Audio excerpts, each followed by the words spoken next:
Kardom milimen ke romentero la penang li tum non labang so channel along ke lang bom labang so channel nang li tum subscribe ra comment like la pen unan pen nang share pitha la pen li same labang so channel along aniwang tame nang li tum akimi a cartoon video tame long ponji la pen ke gospel song tame nang li tum long ponji Kardom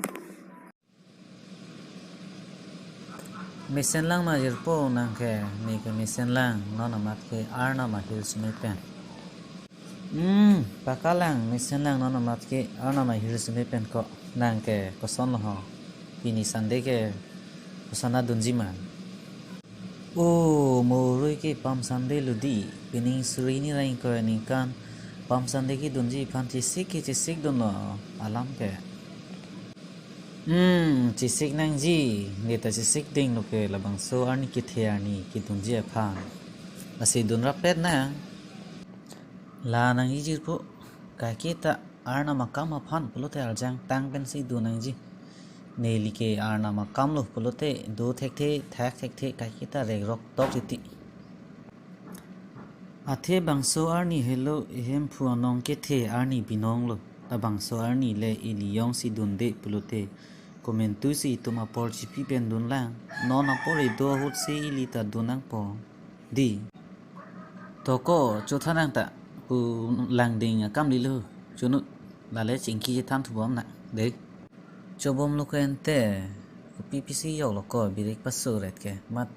ne de na su thu ang lo kupua kitun ma ko ong dong asar bi mara tum ke bangso pam sande ani a hemang den nang chile lote a hem chi sui rep ti ko ning oil la ke ti is ko la son ke no mati la lom sovet a porenta arna ma phan an nong pe theji gali mi thang a hem chi sui e ti ke kupulo